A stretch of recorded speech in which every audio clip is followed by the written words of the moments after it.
Hey, welcome back, everybody. Glad Got y'all got to hear that. We're still trying to figure this thing out.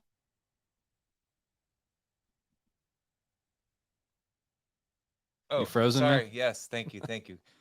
Oh, Got Dan T over here on my left, the host. Again, my name's Zach Shu, the other the other host. host.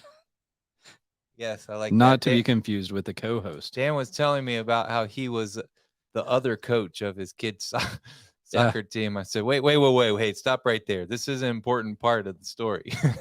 not the assistant coach, Right. not the So co-coach, just the other coach. So what you're telling me is there were two coaches and there was no hierarchy in this pyramid of coaching. No, I was just the other coach. Yes, it Have was Have you ever CO. coached 5-year-old soccer? Never. Well, I'm going to tell you, it's not that easy. Okay. So Right? When they're like running all the way 18 fields over chasing a butterfly, like you need 6 coaches. it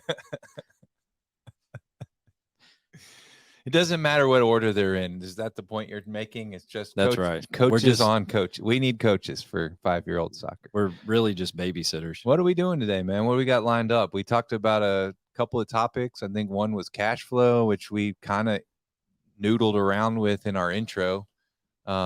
Is that what we got lined up for our outline here to talk a little bit about cash flow and transitioning from residential to a commercial style business? How to get into the more of the business to business sales? Is that kind of the agenda? So there seems to be a demand for knowledge, a thirst for knowledge of how to get into the commercial fence industry. Since we are here, we've done it for a while. We'll share some stuff that we know. We're not experts, so don't think everything you hear on here is like carved in stone. This is just the information as I know it, as Zach knows it. We might be right, we might be wrong. As Zach knows it, as Zach knows not. That's Right. what we'll call that section. So just curiosity, when do you have any idea when Memphis Fence started like their first commercial fence job? Like, has that been since? Obviously, the business has been here. We've talked about since like 1970, 71, right? 71. Yeah. Okay, so 71, and been operating. But when do we have any idea like when the I got commercial busted. when, when the commercial fence when that became like your target market? Yeah, it was right. No, I have no idea. Okay, well there we go. It before I was born. How about Okay, that? cool. So I've heard stories a lot that the only reason Memphis Fence ever started doing residential was because superintendents and project managers, people like that from commercial companies we were working for wanted fence at their house. Mm. And so I think it's kind of the inverse. I think we started in the commercial world, got in residential just to service the people that we were already doing business with, and then we already talked about how we got out of residential, but I Sure. think that's how we got Sure. there. Okay, cool. Again, we don't really know much. So, all right. You got anything else? That's it. We're not live. That's one of my questions here. Are we live? No, we're not. Do we have any old business? So Zach, give us an update on your processes that you've been working on and stuff. What do you got going with that? Um, yeah, I decided not to. Oh, no processes anymore.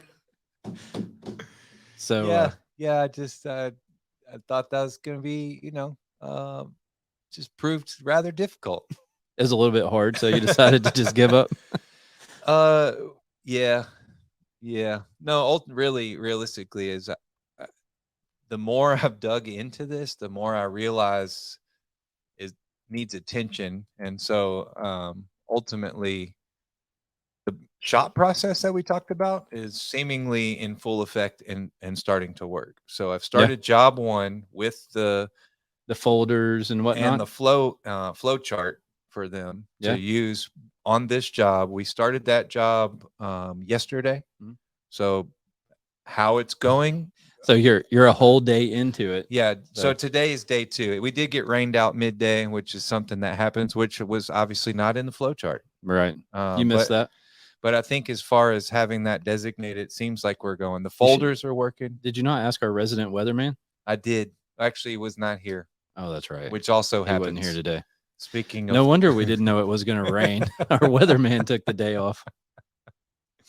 Hey, right. So that seems to be working. The other stuff, I don't know that we really talked much about the other things I'm doing, like internally as far as organizational structure.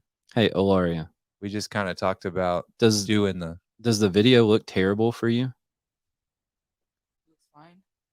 Okay, so we're not like freezing mid sentence and all. Okay, cool. Because it is on mine. So Yeah, super laggy over here. yeah. All right. Sorry. Carry on. Enter the lag zone. So we're on day 2 of this kind of folder thing. If you missed it last time, basically what Zach's got going, he's got. You can like jump in and correct me anywhere that I sound like an idiot, but he's got like a folder that goes in. idiot. Just kidding. So he's got a folder that goes in the shop. That's one color. He's got a shoulder for the installers. That's another. A folder for the installers. That's another color. Sometimes they require shoulder too. Right. You know, He's got it's one. gonna be okay, one for the man. powder. You can do it. One for the powder coaters, and kind of got it all color coded. Got the specific information that all 3 of those people need. Is that basically a summary of it? Yeah. All right, cool. Yeah. Just in case anybody. Don't let me talk about it. It's my baby, so I'll talk at great length about Yeah, no, these stinking I'm not. That's why I folders. just jumped in there. All right, cool. Anything else in our old business? I don't think so, man. Me I neither. don't think so. Do you think we should like watch our previous episode to see what we talked about before this? Not at all. No. If you've never made a video or audio recording or anything of yourself and watched it or listened to it, I'm going to let you know it's kind of painful. So I just watched episode 1. Did you? Mhm. How was that? Did you like call yourself an idiot the entire time? Yeah, of Star Wars.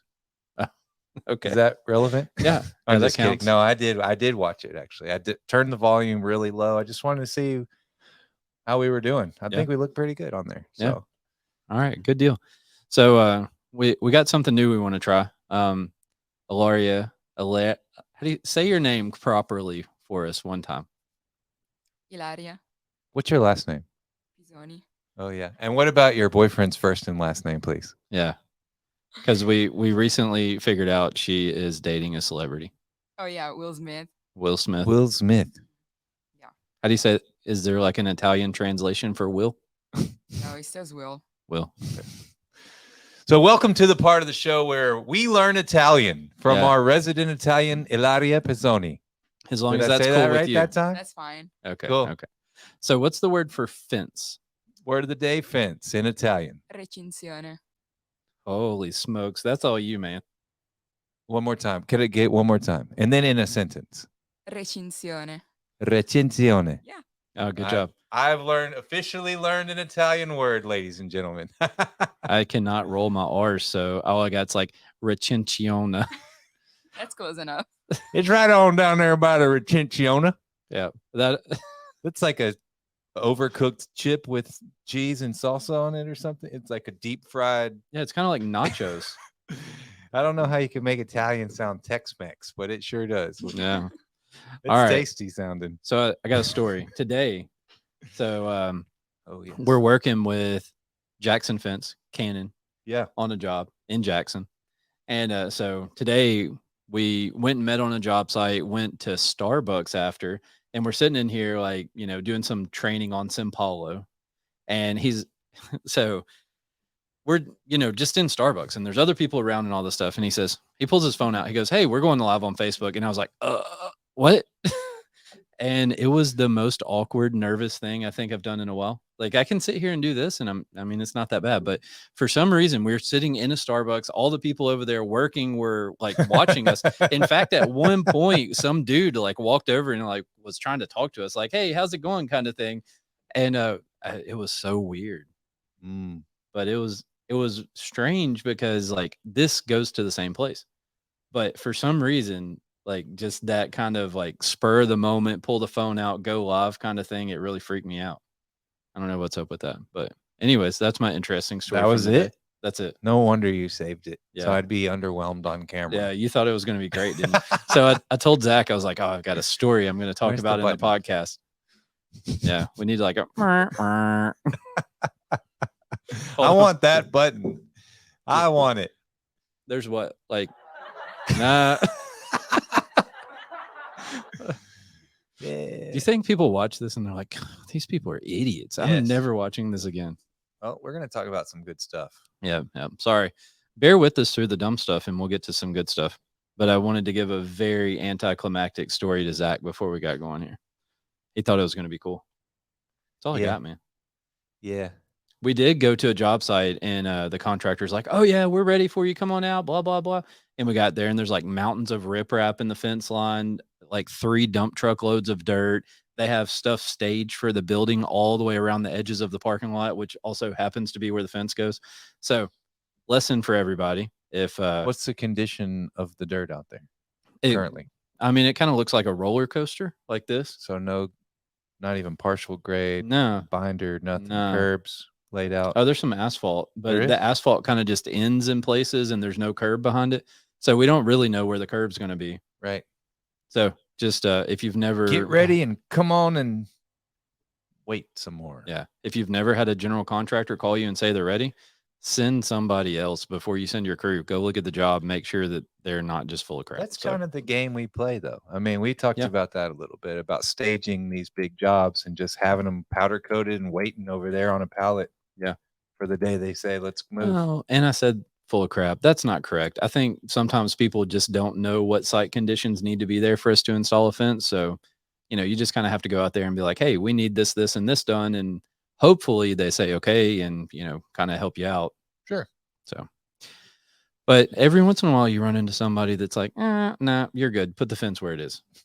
And you put work with it and take your machine and try to grade it for them. And Sure. it just gets to be a big mess. But We had some of that, and the consensus continued to be proceed. Yeah. Right. By all means necessary. Talk to the owner, proceed. Yeah. Just put the fence in. Okay. So, yeah. So last week I was a guest speaker in a small group for some fence people from around the country. And the point of me going in was to kind of talk about commercial fence.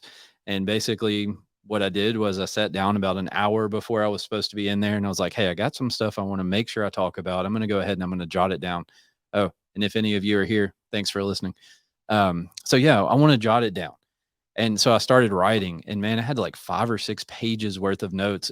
And the only reason I stopped writing was because we ran out of time. And so I think this podcast seems to be like, we knew we were going to talk about commercial fence. So, I've got my notebook right here with that stuff in it. And I mean, at least for the foreseeable future, we'll just kind of be covering, I guess, commercial fence 101. What do you think about that? Sure. Okay. So 2 types of commercial fence in the world. We do both. There is like business to business type of stuff where someone in town calls us and says, hey, I've got a fence. It's been damaged. I want a fence around my parking lot, whatever. And someone just directly hires us to come do some fence work for us. For them, they don't hire us to do work for us. Sorry. And the other type is, sorry, it snuck up on me. So the other type is like working for general contractors. And I mean, honestly, the business to business stuff is pretty easy. It doesn't have quite as much like administrative burden and, warnings, I guess I can say, that go along with it as Sure. the general contractor stuff. So the majority of what we're going to talk about will be like in that general contractor kind of world. So I guess, construction commercial. I don't know. I don't know how Sure. to My favorite differentiate thing that. about business to business is we often get the freedom to designate or help the customer decide what their needs are. Yeah. Which we're not spec a specific product, and we're kind of like, why are we even doing this type of fence? Well, and also, a lot of the general contractor kind of stuff is just like publicly put out there. And Right. I mean, you might have 27 different people bid on one job. That's a bit exaggerated, but like you have a bunch of fence companies bid it, as where if a business needs a fence, they might only call 1, 2, 3, they're not going to call 20 people to come out and look at it. Sure. Normally. So you also kind of have a little bit better chance. And also I think that your service can really shine a lot more in the business to That's business, as where in the general contractor world, like I would say that most of that is heavily dictated by the price that you put on your proposal, more so than the service that you can provide.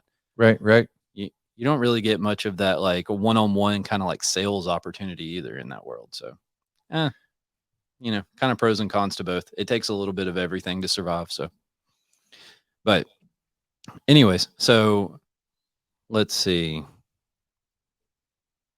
Yeah, so the title of this episode is Cash is King. So I guess we should talk about cash some, right? Yeah.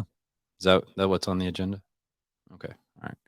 So hey, speaking of cash, within the last week, we've had some crazy stuff happen. My wife, oh yes, my wife was checking our regular operating checking account one day, and she noticed there's like a dozen checks that were all pending on there, all for like kind of close to the same number.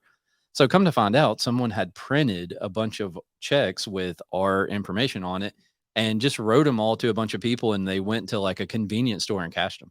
And it was a little bit over $20,000 on 12 different checks that they had gone and just started cashing. So of course we had to go through the bank, file police reports, do all this fraud kind of stuff. And now every day our bank sends us all of the transactions. Day one, we learned a lesson that we have to respond by 1:30 for it to be approved because every transaction on day one was declined. mm-hmm. And what was really fun is one of those transactions was for our payroll taxes. So we had a charge to the IRS that was declined. So that's always exciting. But yeah, we are just kind of working through that. Then when we kind of like halfway get a handle on that, American Express calls me and they say, hey, we want to verify some charges that are on your credit card. Well, sure enough, they were fraud charges too. So both our checking account and our credit card got hit all within a week of each other. So that's pretty crazy. No real lesson there. Just it happens, I guess. Speaking of cash, Yeah. talking about money. It really sucks when you need cash to like pay payroll and pay your bills and somebody just tries to steal it from you. But anyways, so if you want to get into the general contractor world, you're going to need some money, right? Yes. You're going to need some cash reserves, right? Or a line of credit, or if things get like tough, you might go take a truck that you've got paid off and like get a loan Sure. against it, or leverage your home or something like that. Yeah, whatever you got to do. Have some stuff that you can sell. We kind of grazed over that in the intro episode about that and that a lot of these not any of the situations we've been in this year since I've been with the company have we had the opportunity to receive a deposit for material. Yeah. Or anything like that. Yeah, that's right. And so someone asked me the other day about a joint check. Have you ever heard of this? I don't know. Do tell. All right. So I guess I've never personally experienced this, but I guess there is a way, or there are some contractors out there that maybe are willing to do it. But what the person said happened was a contractor wrote a joint check to them and their supplier. And so I guess they had to like sign off on the check and then give it to their supplier. So the money basically went straight from the contractor to the supplier. Never experienced it. Apparently it's a thing that some people sort out some kind of way. Not too dissimilar from a contractor agreeing to buy the materials. That's right. That's basically what they did. Right. It just ran through the fence company on the way to it didn't even run through really. They just had to sign off on the check, I guess.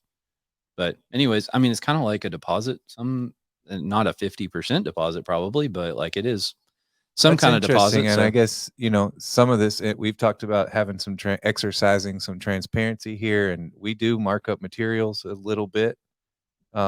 Is there, like $4 or something, sure. But I'm just saying, everyone knows what materials you mark up a little bit. Yeah. In that circumstance, I wonder if that leaves room for that markup for these guys, I think when I'm asked to separate things, I just give them the straight up material cost. So if my material cost is, $9,987, I'll just tell them that. And then whatever markup I put on the material or anything else goes into like my installation side of the breakdown. Sure. That way, if that situation does arise, I'm going to get my markup on the material, but it's going to be later down the road. Because a common thing is to bill for stored materials, right? So when I bill for stored materials, a lot of time I have to give the invoice that our supplier gave us. Nowadays, it seems to be a little more common that I actually have to like show proof that I've already paid for the material have a waiver signed by my supplier that releases their rights to liens, give them the check stub, give them the invoice, all of that. So I'd rather just be honest on the front end instead of get caught in a lie on the back end. Right. Sure. So, Well, and that having to prove that you've already paid means you've ordered material, received material. It's gone past the time, whatever credit terms you have with your supplier. right. Now you're paying. So this really is, we're knocking on the door of what this cash flow really does for a business. Yep. Yep. So you order material, you got terms with your supplier, 30-day, 45, 60, whatever you have. So that has lapsed. Right. Now you've paid. Right. Okay. So if you pay on August the 1st, well, you get to submit a bill for stored materials on August 25th. And then you'll get a check 45, 60 days, something like that down the road. So, hey, I was going to tell you, I heard something on a podcast today. Okay. This guy says, if you don't ever lie, you don't have to remember what you said. Right. So don't, you don't have to like go back and be like, oh crap, how much did I tell him that material was? I mean, just tell him. And I've never really been called out on anything where it was like, oh, your material's only this and you're charging this much for the install, or, anything like that. Or I can buy that material cheaper somewhere else. Like in one circumstance, I just told the contractor I'm marking it up this much. They said, okay. Yeah. Because that's a normal thing. It's Yeah. not an abnormal thing. And we incur cost in handling and storage. So right. It makes sense. And It's I mean, money has a cost to it, using money. Sure. So, all right. We need some comic relief. I feel like I'm going to take a nap over here and I'm not even listening. Yeah. There we go. Oh. What do you got? You got any? Oh, hey, tell your muffin story. Oh no. That story. Yeah. Lay it on us. Let the world hear the great muffin story. This is cold, dark, August morning. Sunny. Yeah. Cold in August. In sunny southwestern Tennessee. Wow. Did you hear that Tennessee just came on out there? Yeah. I'm like, hi, I'm Zach Shue from Tennessee. That's how you're supposed to say it. And I was cooking breakfast for the family, the wife and the kids. How does this story go? Remind me. I had so only one kid was awake. Right. So I'm down. Did I come down the stairs? Or was I already cooking breakfast? No, you were already cooking breakfast. I was already cooking breakfast. This is terrible. So this actually was a story I told Zach, and he said he was going to tell it, but we see how that's going. I know how it goes. I thought we wanted a little fun here. Okay, sorry. No, you tell it. You tell the story. You tell it best. It's your story. Okay, all right. So get up early in the morning, Saturday morning, go down, cook a big breakfast, right? You got eggs and sausage and bacon and, well, maybe for some people you have like kale. I don't know what kind of. Right. My favorite part of the first telling was it was protein and meat and meat and meat and protein. It was a well-rounded breakfast. Yeah. And then I put some syrup on it. Yeah. Okay. So we made some biscuits too. How about that? And we had a fruit bowl. Yeah. Is that better? Thank you. Smoothie. Yes, I don't know what you want in there. Thank you. All right. So made all this breakfast. So kid number one gets up, comes in there, eats breakfast, right? Sits down, enjoys all of this like hard work, handmade kind of breakfast. And then about 30 minutes later, kid number two gets up, comes in the kitchen and says, I want some muffins, right? So, all right, get some muffins, whatever. So kid number two goes over and gets some muffins. And man, kid number one comes unglued because kid number two got muffins. The one who just enjoyed the giant home-cooked Southern breakfast. Protein breakfast. Yeah. Grapes. Right. Breakfast. Right. Yes. Spinach. We sprinkled some of those. What are them little chopped onions? Chives or something? Yeah, chives. Yeah, we sprinkled some of that on it to have something green. Cool. Yeah. So kid number one that had like a real breakfast. Wait. I'm such a stickler in the kitchen or at dinner time with our kids. I have to have a green vegetable. So in this meal, all three meals of the day. Yeah, every time I'm Okay. so weird about it, and it's a kind of a joke between me and the kids. They're just like, you know, what green vegetables Dad gonna make us eat? Mm. You know, we're so tired of broccoli and green beans and asparagus, and we're running out of green vegetables. But I'm gonna force feed them a green vegetable next to their meal. Hold on.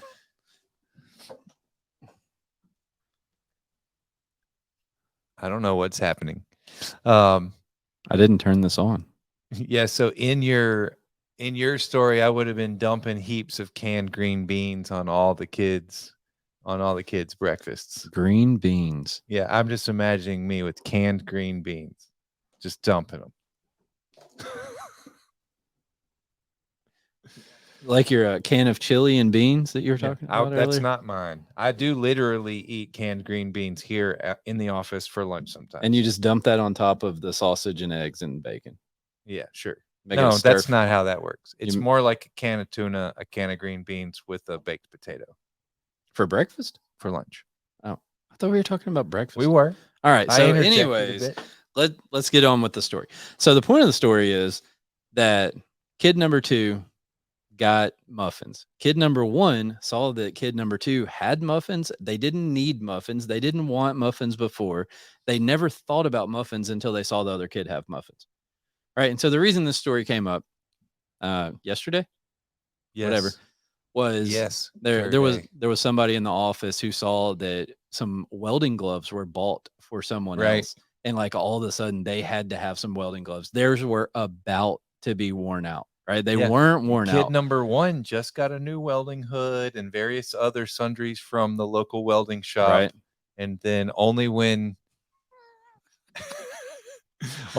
they saw kid number 2 or whatever, however that works out, only when they saw the other employee with the gloves did they say, I'm going to take those gloves for myself. That's right. And Where are those gloves? I mean, they for like me? honestly went. They like went in the cabinet and they were like trying to like drag the gloves out. And the guy who sits by the cabinet's like, no, those are someone else's. I And physically separated them. Yeah. No, I'm just kidding. I didn't do that. yeah, they're like in here fighting over a pair of gloves. But anyways, kind of, brought up the whole kid story. And that's just how humans are. Like that's how we are. Sometimes. Yeah, that's what you said. Yeah, I'm not a big definitive statement guy. Yeah, that's true. You know? I think that's how maybe it's like the bell curve, right? Sure. Some humans are not in that category, but I think that's how a lot of people are. Like we just see that, we don't even want something. And then we see somebody else has it and we're like, oh, we got to have that too. Like Mhm. they got it. Why can't I have it? Kind of stuff, We've experienced that a lot in business. Happened a few weeks ago. Oh yeah. Within the company, within the employees, for sure. Sure. Yeah. If I get a new pair of welding sleeves, I got to get a new pair for everybody, or make them available. So that's an interesting point. Something I've learned is if you're going to do something for one, be prepared to do it for everyone. Yeah. So I think there's it's a that. good practice too. Really. I Yep. mean, ultimately, hard lesson learned sometimes, but it's definitely a solid practice. Yep. All right. So back to cash. Right. So you need to have something going on. You need to have some money in the bank, secure a line of credit, do something. Like you don't want to start off and go like leverage some equipment and just use that to really get in there. I personally don't think you can. Like it's your life, do it how you want. But personally, I think having some money sitting in the bank or a line of credit or something like that is probably a little better. And I would say to like, keep your leveraging stuff as like plan B. So today I was listening to a podcast, right? I mentioned something about that, but it was Grant Cardone was interviewing Mr. Wonderful, Kevin O'Leary. And so Kevin O'Leary said something along the lines of, if your business doesn't have positive cash flow, it's going to die. Cash flow is the blood of your business. And basically, eventually, you're going to go to zero. So there's that. Yeah. So the big point is like, just be prepared. Don't try to get yourself into too much. Don't get in trouble. Don't dive in over your head. We were actually talking about this. Like, well, what do you do if you don't have a pile of cash? Figure out what you can live without. If you can live without 10 grand, then start with that. Go get your feet wet in some small jobs. Sure. There's people that look and hunt for big jobs. Be a person that looks for small jobs. You probably have less competition on small jobs than you will on big ones anyway. What is that? I guess as it pertains to the ornamental division, that for us is residential fence and gates currently in the Well, I mean, ornamental even in department. like the general contractor commercial world, like just there are smaller jobs out there. Maybe a job that has like just gates. We've done jobs Right. where it's just gates standing out there and there's no fence that ties Sure. into them or anything. Um, So yeah, earlier this year, we just relocated some gates, Yeah. brought them back, put new hinges on, repowder coated, relocated, Yeah. then added a 20-foot section of fence or right. something. So something like that, if you got a little bit of Right. money and don't have a bunch of capital, like maybe you start with that. And then they needed to install some barrier arms and needed just a hole punched in the asphalt. So we quoted them a Oh, little bit yeah. of money to just punch a hole in the asphalt so they could form up and Didn't pour that some actually pedestals. happen? Like, hey, while you're here, do this. Right. Like, wait a minute.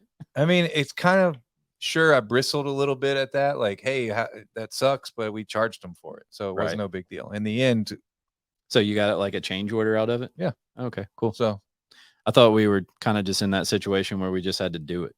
I don't think so. I'm not a Okay. big fan for doing things that's not on the proposal. You know? No, I agree. I mean, if everybody should get paid, Right.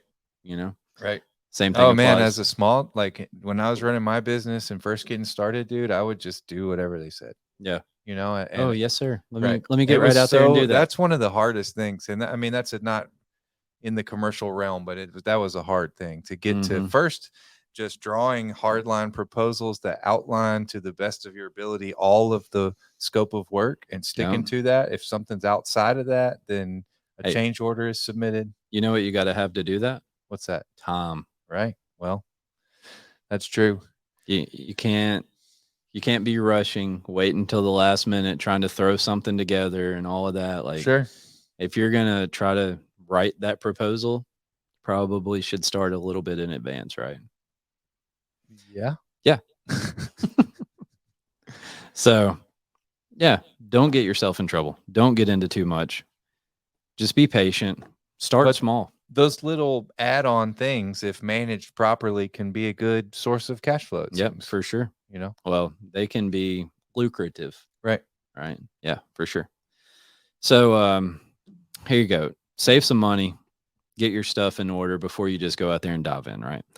So if you just go jump straight in and you go sell $100,000 job, like that's super exciting, right? Man, Yes. got $100,000 contract, biggest job Right. I've ever seen.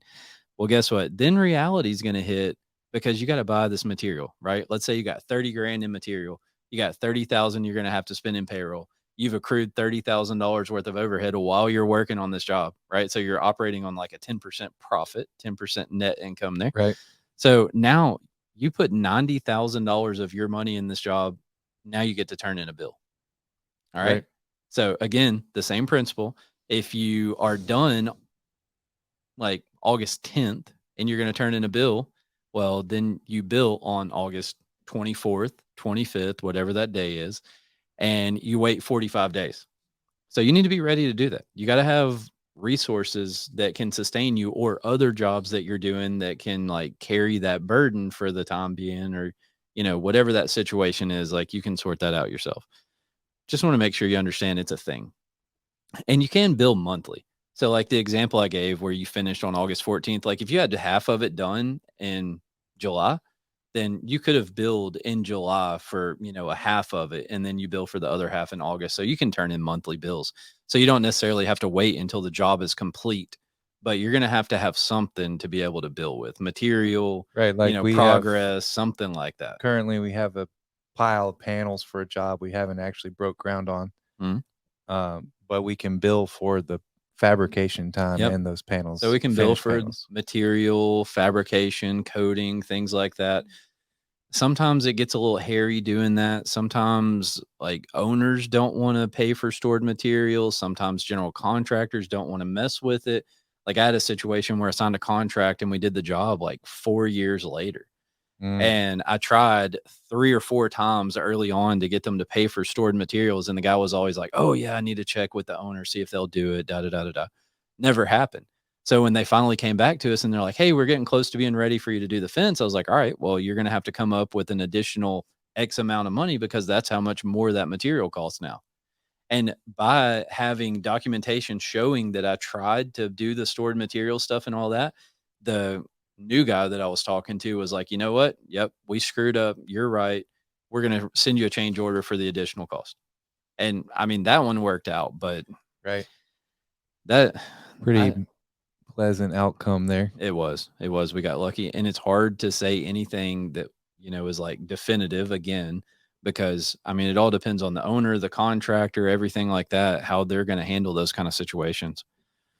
But yeah, so we've talked about the billing cycle a little bit, but also know, like, again, depending on who you're working for and stuff like that, sometimes you screw up a bill and then 45 days later, 60 days later, 70 days later, you call them and you're like, hey, I haven't gotten paid on this. Oh, well, that's because you forgot to submit this form.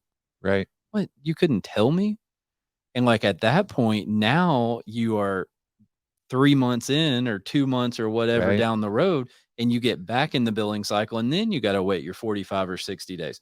So, the point in that is, like, it's really important to make sure you know how to bill too. And again, with starting on those smaller jobs, like, if you do a $10,000 job and you mess up the billing, then hopefully it's not gonna kill you if you don't have that money for an extra couple months. Like, that's gonna help you get acclimated to billing, when it's due, what you gotta have turned in, all of that type of stuff. Like, people are not gonna pay you if you don't have your certificate of insurance turned in and, all of that stuff for sure. But sometimes if you mess up on your billing documents, they're just not gonna do it. Um, Again, it's situational. Some people will let you know, like, hey, you screwed this up. You need to do something to it to fix it or whatever. But some of them just don't say anything.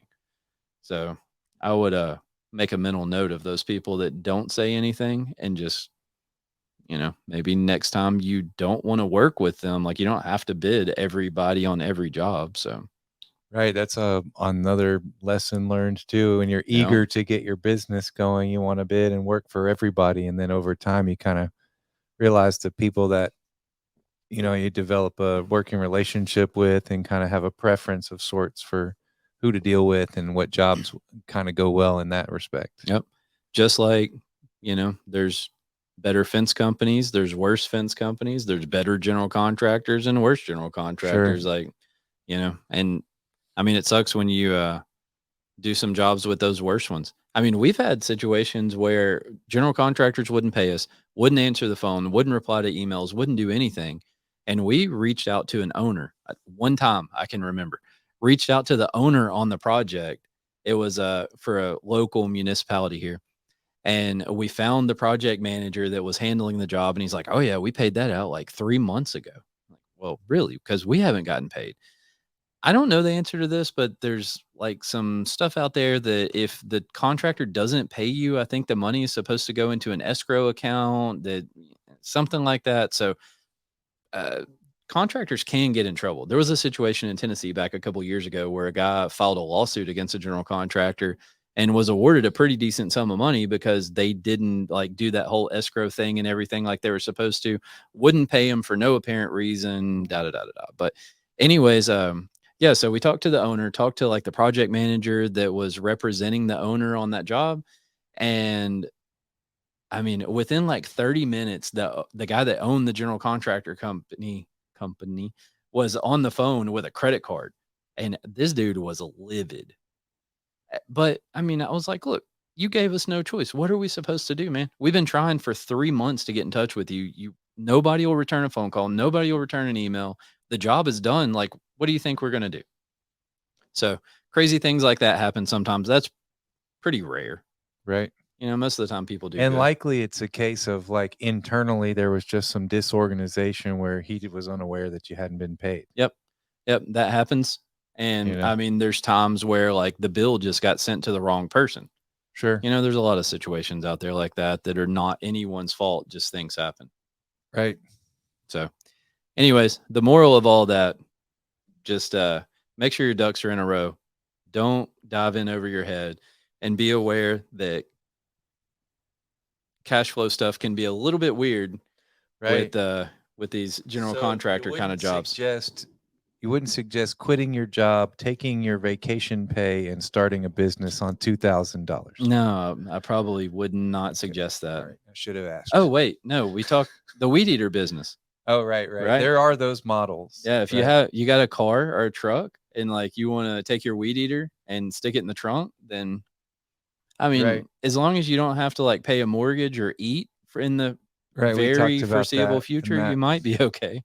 right, this word overhead that escapes that whole business Yeah. model. Yeah, there's no overhead in there. So you got a stockpile of weed eater fuel and string and everything, and Sure. can get you by for a little bit. Have But each customer buy the gas for you before you start each job, there you go. There's your deposit. right? Like, yeah, need a I'm gonna need 50% y'all deposit. to keep a 5-gallon can of mixed gasoline on the property, and I'll do the job for $20. Right. And don't forget the weed eater string. You've stocked the weed eater too. Yeah. Actually, I'm gonna use your weed eater. I doubt anybody listening to this is aspiring to go into the weed eater business. So no, you should not quit your job, take your vacation check, and think you're going to go work for general contractors. Right. For sure. Right. Could you pull it off going and working in some people's backyards? Maybe. It's a possibility. But I mean, I think you'd be hungry for a little bit. Man, and you know that my experience, that was me. That's what I did. Yeah. I left here, I cashed out my vacation and started a business. Yeah. I had some tools. I had obviously a solid bit of know-how, some connections to suppliers. I don't know why the steel supplier extended me a decent term. I have no idea. They just because they knew who you were. Because I'd been doing, it was a local business that was also, they started pretty small here in Memphis, and I had been buying steel from them at the company before this and this company, so I had a contact there, and they just on a whim, gave me a line of credit. That's cool. So and So then that, just that happened. definitely helps. Right. So that's part of what we're talking about, but also kind of lucked out getting in with some general contractors who were just willing to give me a shot. Yeah. Did you ever work any of those kind of like joint check deals or not at all deposits or anything? The one thing is like I said, I had a contractor offer to buy the material. Yeah. But what I had to do was order the material, give proof of receipt of the material, and then submit the invoice for the material to them. Did you have to insure it? Nope. Really? No insurance. No. We had no, nothing more than just extending our typical insurance umbrella. Yeah. Basically. So we'll talk more about that on another show. But yeah. When we bill for stored materials, we have to have insurance coverage. It's called like property of others or something like that.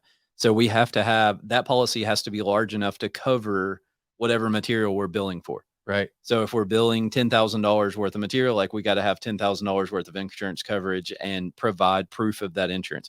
So if somebody breaks in and steals it, you can't be like, hey, your material got stolen. Sucks to be you. Sure. Right. You got to have coverage for it. So I will say along those same lines, smaller local, and I don't know who the general contractor was in that situation, but I would say generally smaller local contractors are a little bit easier to work with too. Right. So actually I don't even want to share that. Okay. Yeah. That'll be for a later day. Put a pin in that. Yeah. Yeah. You taking a nap over there? Wait, what was fence? I've totally forgot. Rica Roni? Recinzione. Recinzione. Damn, Zach. Good job, man. Good job. I think it ends with an A though, right? It ends with an E. Oh, okay. So you nailed it. Good job, man. Zach's gonna know Italian. I just know. I have faith in you, Zach. Thank you. According to Zach, I just know bumpkin. What's the Italian word for a rifle? Is it the long one? The long one. Sure. She forgot. No, I remember. But yeah. Ilaria was weird. She said, "Wait, you have a gun?" And when we start the podcast, Dan takes his pistol out and sits it on the table. She had no idea it was in here. I said, "There's a pistol right here," and apparently Ilaria is not very familiar with guns of any nature, any kind of firearm. And we said, do you not have a gun? Does anyone in your home have a gun? Yeah, my dad has one, but it's like, what? Yeah, and what is it? It's like the long one. Wait. No, there was some like talk of New Year's or Christmas or like some holiday we get out the long one. So you were not supposed to say that. It's not my dad. It's someone in my family. Oh, okay. But yeah. They shoot on New Year's Eve. Okay. Supposed to be And bringing what? good luck. And she called it the long one. Yeah, the long. I don't know what the it. long gun. I don't know what it is. It's the long gun. So it's been a joke for me at least. I don't know about anybody else. I've been enjoying it. Where if the intruders come in, oh, Papa, what did you call your father, Papa or Papa. Papa? Well, Papa, the intruders, get the long gun. So, how long have you been here in the U.S.? 2 years. 2 years. Yeah. So, you want to how'd you get here? Like, what did you come to the U.S. for? My master's. Yeah. So you came here to go to school. Yeah. So you had you got a degree in Milan, right? First. I got my bachelor's in Milan, and then I came here for my master's. Yeah. So 2 years ago. Yes. Yeah. Cool. So we're just gonna like peel that onion back a little bit every time. Fine. And I guess I've introduced Ilaria before, but Ilaria, not only being the producer of the show, she's also Memphis Fence's marketing director. She's our marketing guru. That's me. Yeah. So you If see, she gets guru, I'm going ornamental wizard. That's all there is to we it. made a deal on that already. She has no deals. Oh, It's unfair. I I mean, know. I want muffins. you want muffins? I want now. muffins. Yeah, exactly. Before every episode, I want muffins.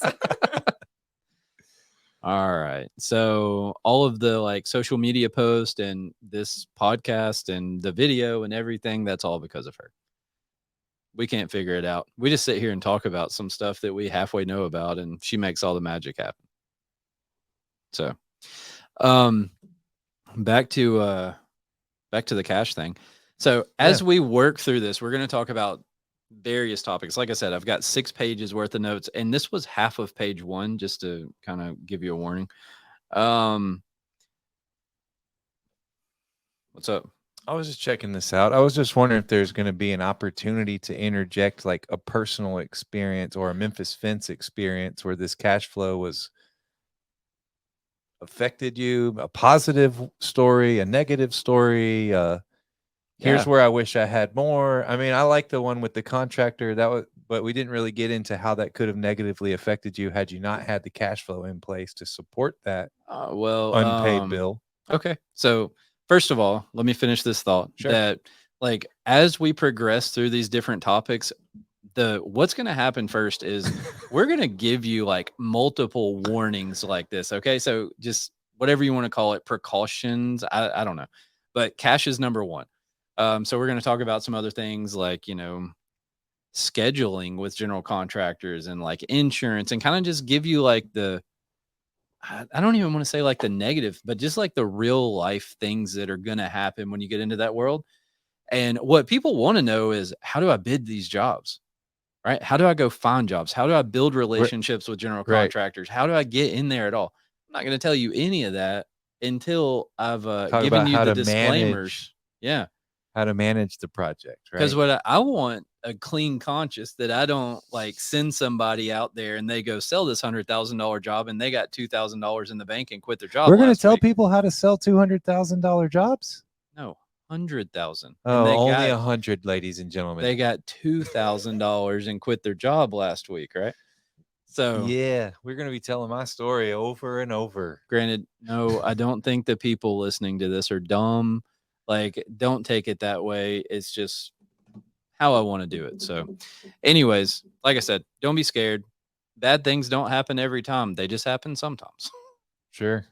Most of the time it's good. It's kind of like the bell curve deal, right? Most of them are in the middle, but every once in a while you get one on either end, either one that's really terrible or one that's really great. Right. Yeah. So kind of personal stories. So I told you, would you like to share any? I think I did. Oh, you got the one? For now. Yeah. Okay. You don't want to talk about like how that worked out? I have to be full disclosure. Zach Shu has very minimal experience in this. Dan, you've been doing it for 15 years. 15. Yeah. Did I do that right? Yeah. You got 18. 15. 2012? 8. Well, so I bought the company in 10 years ago. But I started bidding commercial jobs in 08. Right. So, and my experience with this is so minimal. If I started sharing any of my experience, we would run out of material quite quickly. You have shared that you're the dude that quit your job, had $2,000 and set out to go. That's right. Sell jobs. Enter straw hat and a piece of wheat hanging out. Just kidding. The long gun. Where's the laughter? Where's the laughter?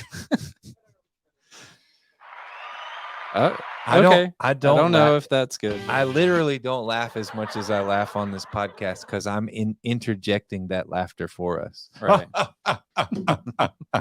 That's not me. She had the camera on you, so Right. everyone knows it was you. Right. I'm saying All right, that's not my so- typical persona. That's all. So kind of my question is like, how did that work? The money, the quitting the job, diving in, how did it work? It was hard. Yeah. I mean, I work here, Right. But so it didn't quite I'm not, pan I'm out. not trying to all the- pry. I'm just seeing if you want to share anything about that. And you can just say no. It was difficult and terrifying. I mean, there was a lot of times where I didn't pay myself in order to pay the employees because as I found out pretty damn quick, I'm going to need some help. I'm going to need some help. I'm going to need administration was one thing that I was really lacking in because we're talking about managing cash flow and it's pretty difficult to be out there bidding project management and managing cash flow simultaneously. Right. And that is And pretty building tough. fence and installing fence. Right, because I was all actually doing that. performing the work too. Yeah. And I was building a shop.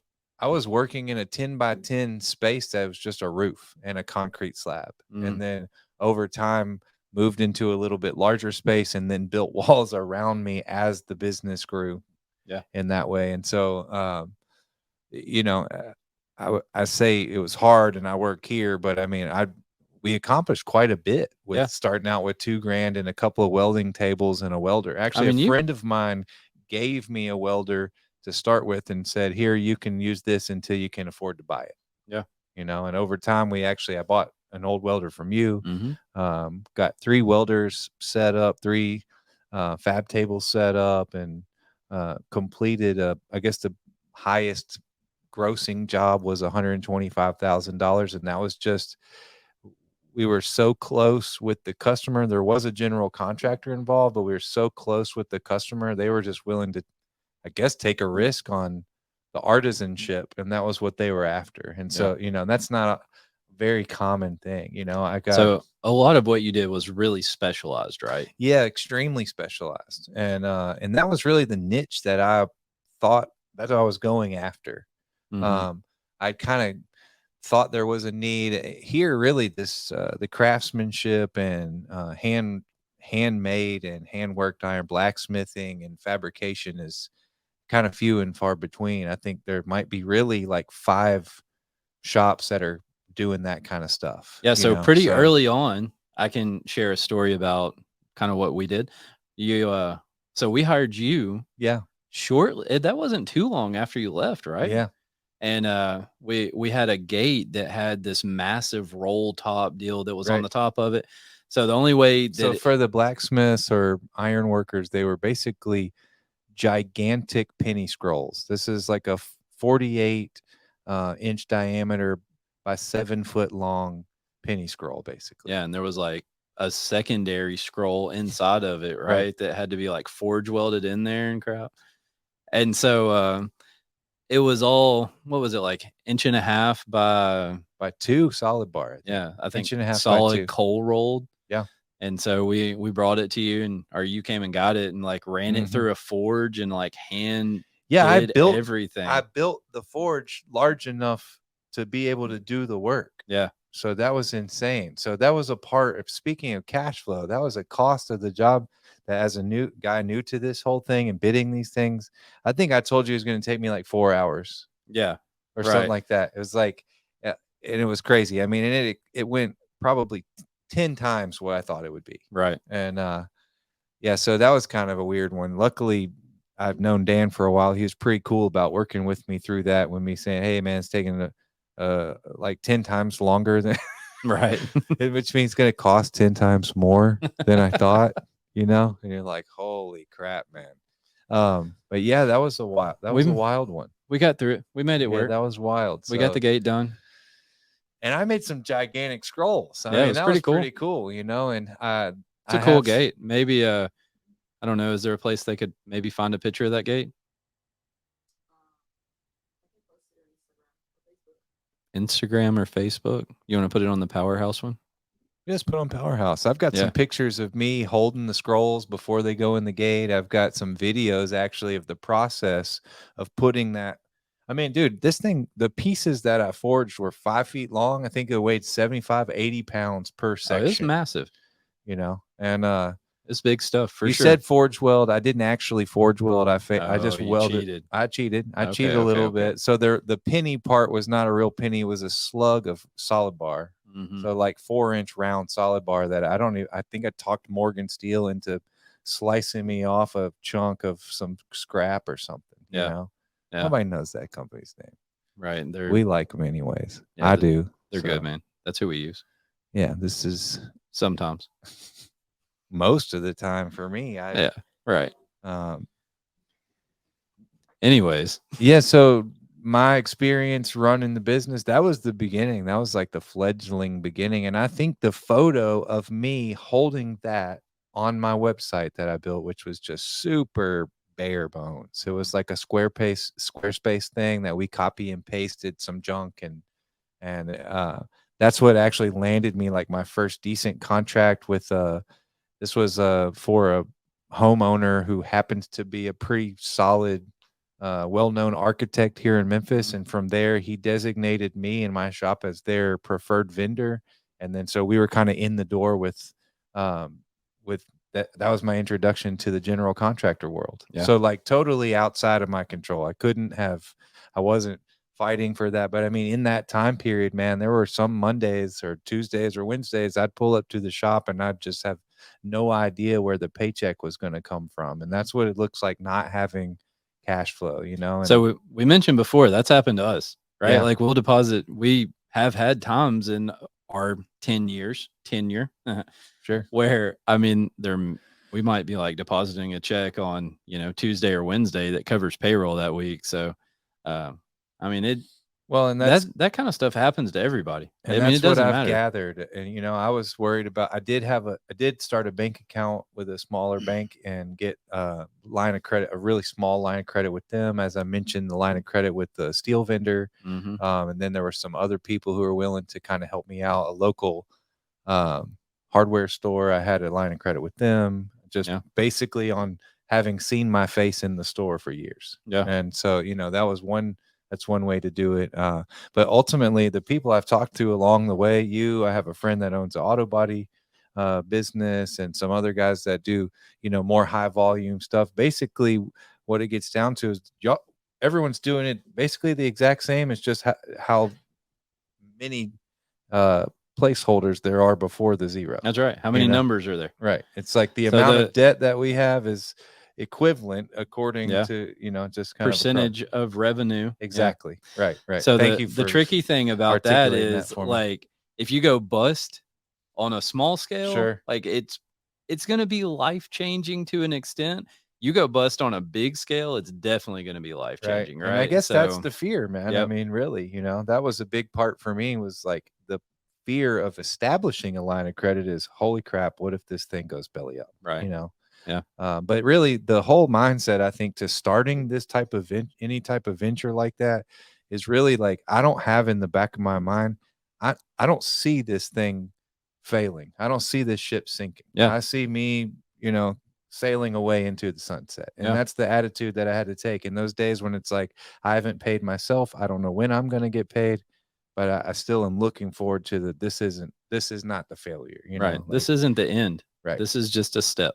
Right. And so the biggest piece of advice I got in that whole time period, like the fear around the money and that financial insecurity, was to man my post. Yeah. And that's really like those types of days is when I would get the call that's like, hey, we're just want you to come bid this job, and got some pretty good ones on the days when I was like, man, I don't even know what we're going to do in the shop today. We don't even have any work. There's not even a real reason for me to be here. Mm-hmm. So, and the phone just would ring. Yeah. That's cool. Yeah.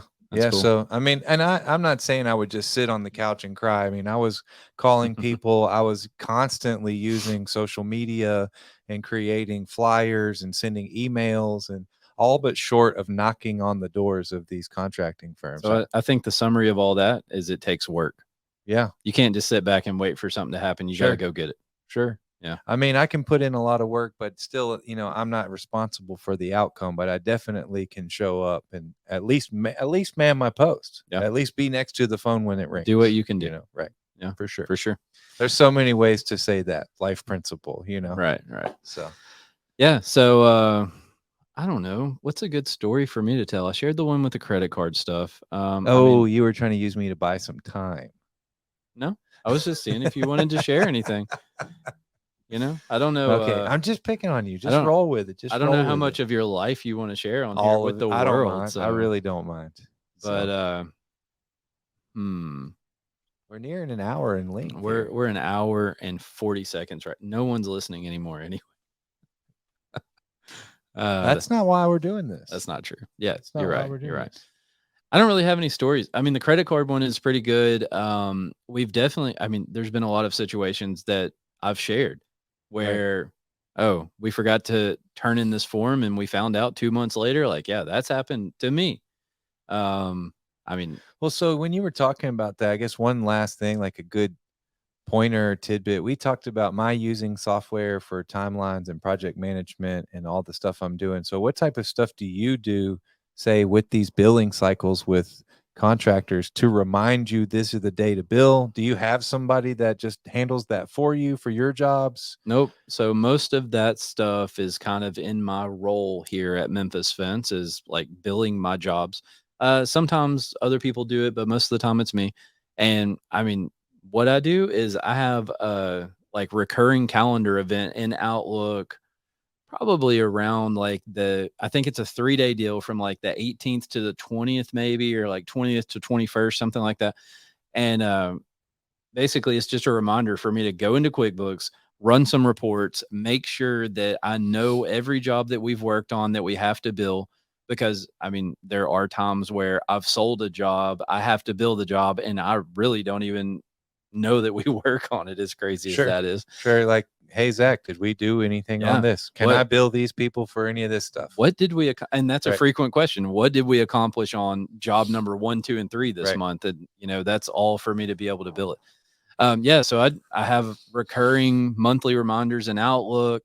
I'm using this software called Simpalo. I know that's not why we're here, but it seems like the bid calendar in Simpalo. Well, it's here. How do I get that on there? Yeah. I don't know how. Okay, but we're using that, and it has a bid calendar. And so for me, I'm getting reminders of, hey, it's time to submit this bid, right? Here's the due date for the bid. Is that something that you could use Simpalo for? You could. It does. So to be clear, like the reminder is Zach looking at the calendar and seeing it on there. You could. But we're talking about something. When I get here in the morning, it's pretty often I open that as one of the first thing I do. Check your email, look at the calendar, look at Simpalo and see what's going on. If you're in that kind of bidding world, like it's just there, right? It's just a part of what you're doing every day. You're going through that calendar to get to some project or whatever. Sure. So like it's always in front of you. Man, I don't know. On there you'd have to like set. I wouldn't use it for that. I'll just tell you. Okay. The long and short of that is I wouldn't use it. I would, if I was to do something on a calendar, it would be an Outlook or like your Apple or Google or whatever kind of calendar you're using. Just put a reminder in there. And so another thing kind of like to help you with that is you can like reach out to them. So one, most of the time in a contract package, it's going to have stuff for billing, right? It's going to tell you how to bill it, what you need to include, all of that. But also just call them. Be like, hey, I'm trying to talk to somebody about this bill I turned in. I want to make sure it's right. Like, I want to make sure I get in this billing cycle this month, blah, blah, blah. Don't send it late. I've done a job that we're doing right now. I think 3 months in a row, as this is not a good role model kind of story, but I think 3 months in a row, I've turned that bill in a day late. And guess what? They just kick it out. And they're like, oh, we'll put it in next month. So will you have to resubmit for the next month, or they'll just raise the submittal? Yeah, so just get pushed back a month. Yeah, they keep it. So that's a good personal story of how that whole thing works. And I've all of these like bad situations that I can share in this podcast are because I've lived those situations. Sure. So any of the negative stuff you've heard me talk about today, I've been there, I've done it, I've learned from it. And, I'm just trying to I think we said this early on, but like, I'm just trying to share our mistakes. I think Sure. that's kind of our thing. Like, we'll share our mistakes. We'll share what we've learned. So, and I think I'm- with that, Yeah, I'm feeling Go like the ahead. faucet's off. yeah, I You? think we're done. Yeah. So if anybody, whoever joined in, thank you guys. If there's we were on the Fence Academy. If any of y'all came from the Fence Academy, that's cool. Where were you? You're famous now. You're on. No, I'm just not kidding. yet, not yet. He hates that thing. Yeah, I don't like that. That's why I said it. Yeah, I know. Hey. Thank you guys for joining us again. I think host. like 5 people know me though, That's cool. so that's pretty good. If y'all don't know, that's Dan Turbyville, owner of Memphis Fence Company, Sao Paulo. Look at us the in our host, uniforms, man. Right. It looks good. My name's Zach Shue. I'm the other host. In no such order, certain order. Thanks for watching.